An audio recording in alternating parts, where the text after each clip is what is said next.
Good morning friends. और अब हम मोल कॉन्सेप्ट के आगे बढ़ेंगे, जहाँ लास्ट क्लास में हमने देखा था कि वेपर डेंसिटीज को और वेपर डेंसिटीज के फॉर्मूला या रिलेटिव डेंसिटीज को स्टडी किए थे। तो आज हम देखेंगे कि मिक्सचर का मॉलिक्यूलर वेट कैसे निकालते हैं, मॉलिक्यूलर वेट ऑफ मिक्सचर। ठीक है, तो मॉलिक्यूलर वेट मिक्सचर का निकालना चाह रहे हैं तो हम पहले एक मिक्सचर एज्यूम करते हैं। तो मान लिया जाए एक सैंपल है हमारे पास जिसमें ए और बी दो तरह के गैस वहाँ अवेलेबल। हमारे पास सैंपल में दो तरह के गैस ए और बी मौजूद हैं। तो हम कह सकते हैं कि यहाँ पर अगर पहले तो एज्यूम्पशन प्रिजम्पशन कर लें तो मान लें कि गैस ए जो है वो Na मोल है। नंबर ऑफ मोल्स अगर गैस ए के हैं वो Na और बी के मोलों की संख्या number of moles of B जो गैस है वो Nb। ए गैस हमारा Na मोल और B gas Nb mole available है फिलहाल हमारे सैंपल। ठीक है, और इस सैंपल का अगर हम कैलकुलेशन करने जा रहे हैं तो उस कैलकुलेशन के हिसाब से हम मान लेते हैं कि मॉलिक्यूलर वेट जो होगा ए का वो हो जाता है Ma और मॉलिक्यूलर वेट ऑफ बी जो है वो Ma। अब क्यों ये सब चीज, ये सारे डिटेल्स में दिख रहे हैं, इसको हम डिस्कस कर लेंगे। तो समझिए, अब सैंपल को उठा लिए तो इस सैंपल का टोटल वेट और टोटल मास या टोटल मोल्स हमें कैलकुलेट करना है, तभी हम उस आधार पर हम मिक्सचर के मॉलिक्यूलर वेट को फाइंड करना है। तो फिलहाल इस सैंपल में ए और बी दोनों है, तो ये कह सकते हैं कि टोटल मोल्स ऑफ गैस कितना है। तो moles of A plus moles of B मतलब total moles Na plus Na। हमारे पास टोटल गैसियस मॉलिक्यूल्स कितने हुए, Na plus Nb।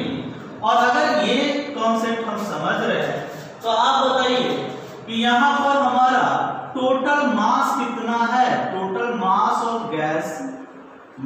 Of gas कितना होगा। तो क्या होगा मास, कि मास ऑफ ए और प्लस मास ऑफ बी, ये हमारा होगा टोटल मास। तो मास ऑफ ए मतलब कि moles of A into molecular weight of A का मास क्या कर सकते हैं, कहीं भी हो तो वो अपना मोल, जितना मोल ए हो और उतना मॉलिक्यूलर वेट से उसका मल्टीप्लाई कर दें तो वो हो जाएगा ए का मास। और बी के जितनी मोल हो और उसका मॉलिक्यूलर वेट से मल्टीप्लाई कर दे तो हम कह सकते हैं मास ऑफ बी। इसका मतलब टोटल मास ऑफ गैस होगा number of moles of A into molecular weight of A और साथ साथ number of gas of B into molecular weight of gas. हमारे पास ये डिटेल्स दिए गए हैं। अब मिक्सचर पाते हैं, ये इंडिविजुअल मिक्सचर के हम मास निकाल चुके हैं और टोटल मोल्स कितना अवेलेबल है। तो मिक्सचर जो कि गैसियस है और एवोगाड्रोस लॉ के हिसाब से किसी गैसियस है तो रिगार्डलेस ऑफ देयर नेम हम ऑपरेशन एक तरह से कर सकते हैं। तो ऑपरेशन एक तरह से करेंगे तो मिक्सचर के लिए भी हमें moles equal to weight upon molecular weight ये यूज करना पड़ेगा, क्योंकि कहीं भी हो, ठीक है, तो कहीं भी हम लोग अगर यूज कर रहे हो तो हमारे यूज के हिसाब से अगर हम मोलर वेट मोल्स निकालना जानते हैं तो हमारा मोल्स क्या होगा, वेट अपॉन मोलर वेट। हमारा मोल्स किसी भी सैंपल के लिए क्या हो जाएगा, वेट अपॉन मोलर वेट। और फिलहाल इस सैंपल के लिए देखें तो हम देख रहे हैं कि मोल्स हमारा कितना है Na प्लस Nb और इसको इक्वल कर रहे हैं वेट। वेट हमारे पास है Na Ma plus Nb Mb और हमारा मिक्सर का मॉलिक्यूलर वेट मालूम नहीं है तो M मिक्सर।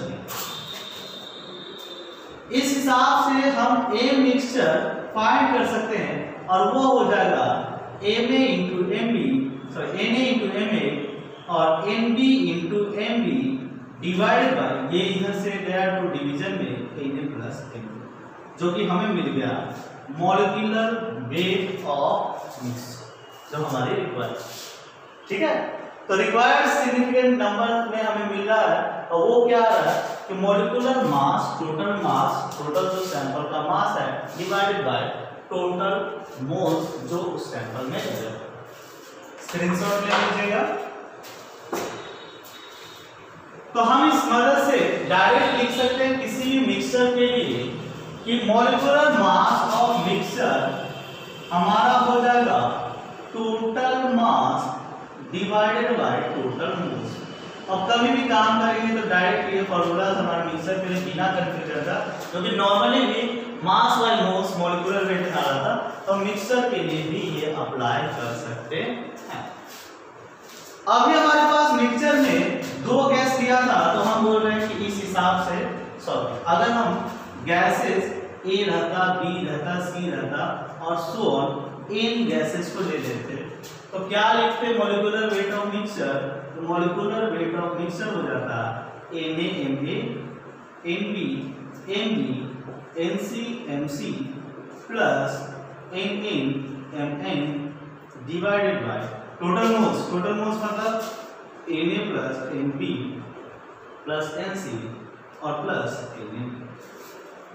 मतलब आप एक नंबर से अगर गैसेस मॉलिक्यूल्स को ले लो सैंपल में, अगर एक गैस नहीं, 2 गैस नहीं, अगर n गैसेस अवेलेबल हो तो मिक्सचर का मोलर मास इस तरह से फाइंड कर सकते हैं कि टोटल मास के लिए क्या हो जाएगा, उस पर्टिकुलर इंडिविजुअल गैस का number of mole into molar mass, और उसे आप जोड़ दीजिए तो टोटल मास मिल जाएगा डिवाइडेड बाय टोटल मोल्स। ठीक है। अब देखते हैं कि एक टर्म है अगला जो हम डिफाइन करने जा रहे हैं, मोल फ्रैक्शन। Mole fraction. अब मोल फ्रैक्शन क्या होता है, जिसे हम x से रिप्रेजेंट करते हैं। तो मोल फ्रैक्शन है कि किसी गैसियस मिक्सचर या सैंपल में किसी भी पर्टिकुलर गैस का कितना पार्ट या कितना हिस्सा कंट्रीब्यूशन। ठीक है, किसी भी मोल फ्रैक्शन को अगर आप बोल सकते हो किसी सैंपल में कितने परसेंटेज या कितने फ्रैक्शन पार्ट को वह पर्टिकुलर मोल अपने नंबर ऑफ मॉलिक्यूल्स में कंट्रीब्यूट कर रहा है, इसी को दिखाता है मोल फ्रैक्शन। मतलब अगर सैंपल में किसी सैंपल के लिए मोल फ्रैक्शन डिफाइन कर रहे हो तो mole fraction can be defined as number of moles of gas A. मान लीजिए गैस ए के लिए डिफाइन कर रहे हैं डिवाइडेड बाय टोटल मोल्स। अगर हम गैस ए की मोल फ्रैक्शन निकाल रहे हैं तो mole fraction of gas A divided by total mole. अगर हम गैस ए बी के लिए निकाल रहे हैं तो mole fraction of B will be equal to number of moles of gas B divided by total moles. मतलब इसमें से कोई भी कॉन्सेप्ट को हम यूज कर सकते हैं। ठीक है। बोर्ड साइज कंस्ट्रेंट होने के कारण हम चीजों को इरेज कर रहे हैं। आप पीछे 10-10 सेकंड जाकर के स्क्रीनशॉट ले सकते हैं अगर नहीं लिख पाए हम तो। इसको हम फिर से लिख रहे हैं कि मोल फ्रैक्शन ऑफ ए, ये लिखने का तरीका x मतलब मोल फ्रैक्शन, a मतलब गैस, जिस गैस की बात कर रहे हैं। मोल fraction of A number of moles of A divided by total mole.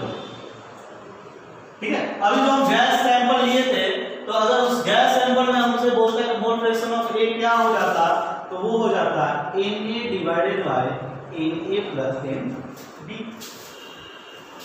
अगर हम अभी उस गैस फ्रैक्शन में B की मोल फ्रैक्शन निकालना चाहते हैं तो number of moles of gas B divided by total moles. ठीक है, जो कि आप अगर कैलकुलेट करने जा रहे हो तो कैलकुलेट करके लिख सकते हो कि गैस बी के मोल कितने थे, Nb था और टोटल मोल था हमारा Na प्लस Nb। ठीक है ना। तो हम गैस ए और गैस बी के इंडिविजुअल मोल फ्रैक्शंस को लिख सकते हैं, जो कि आएगा number of moles of A divided by number of total moles. ठीक है। अब अगर मोल फ्रैक्शन हम समझ रहे हैं तो हमारे पास जो मॉलिक्यूलर वेट ऑफ मिक्सचर हमने अभी अभी कुछ देर पहले फाइंड किया था, वो क्या था कि मिक्सचर का मॉलिक्यूलर वेट हमारे पास आ रहा था Na plus NB divided by Na plus NB। हम थोड़ा सा इसे लिख रहे हैं, मैथ्स है, आप लोग इसे समझ ले रहे होंगे।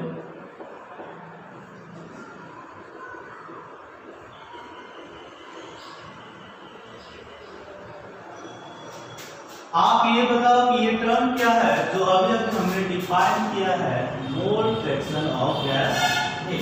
मतलब इस टर्म को हम लिख सकते हैं XA इंटू MA प्लस इस टर्म को क्या लिख सकते हैं, mole of B divided by total mole fraction of gas B into molecular. मतलब मॉलिक्यूलर वेट ऑफ मिक्सचर आप इस तरह से भी दे सकते हो कि fraction of A into molar weight plus fraction of B into molar weight of B। Similarly अगर आपके पास बहुत सारे गैस वहां इन्वॉल्व होते, बहुत सारे गैस होते, एक दो से ज्यादा होते, तो आप मॉलिक्यूलर वेट ऑफ मिक्सचर को दे सकते थे मोल fraction of gas A plus mole fraction B, mole fraction C, mole fraction D और सो ऑन, जो भी हो उसकी मोल फ्रैक्शन। ठीक है, mole fraction into molar weight के कॉम्बिनेशन सिग्मा से समेशन से आप मॉलिक्यूलर वेट का मिक्सचर दे सकते। चलिए, मोल फ्रैक्शन का एक छोटी सी बात जो हमें जानना है वो है क्या कि मोल फ्रैक्शन ऑफ A वो हुआ Na by Na plus Nb और मोल फ्रैक्शन ऑफ B वो हुआ Nb divided by Na plus Nb, जो कि अभी अभी हमने डिफाइन किया। एक इक्वेशन समेशन हम देख ले कि अगर दोनों को सम कर दे तो XA प्लस XB मिलेगा, जो कि हो जाएगा Na प्लस B और NB Na प्लस NB। ठीक है, देख रहे हैं XA प्लस XB क्या होता है, तो दोनों का डिनोमिनेटर सेम है, आप Na प्लस NB और यहाँ पर आया Na प्लस NB, जो कि आप बोलोगे कि आया हुआ, मतलब summation of mole fraction is equal to. ठीक है ना। और सिमिलरली फिर वही बात कि अगर यहाँ पर दो से ज्यादा गैसेस रहेंगे, दो से ज्यादा जो सैंपल में अवेलेबल रहेंगे, तो आप उन सभी फ्रैक्शनों का सम क्या हो जाएगा, 1 की इक्वल। मैं उस बात को भी लिख देता हूं कि अगर फ्रैक्शन में पार्ट में दो से ज्यादा अवेलेबल रहेंगे तो उन सब के सम हो जाएंगे इक्वल। मतलब इफ मोर देन 2 गैसेस अगर अवेलेबल है, आप लिख सकते हो summation of A, summation of B, summation of C plus summation of n gases 1। ये सब हमारे लिए इंपॉर्टेंट रिजल्ट है जिसको हम डायरेक्ट यूज करते हैं। तो यहाँ तक अगर आपको कोई भी प्रॉब्लम्स हो तो आप दे सकते हैं, उसके बाद के प्रॉब्लम्स को हम लोग आगे डिस्कस करेंगे, आगे के कॉन्सेप्ट में डिस्कस करेंगे और आगे देखते हैं कि आगे क्या हम लोग को पढ़ना है। Thank you.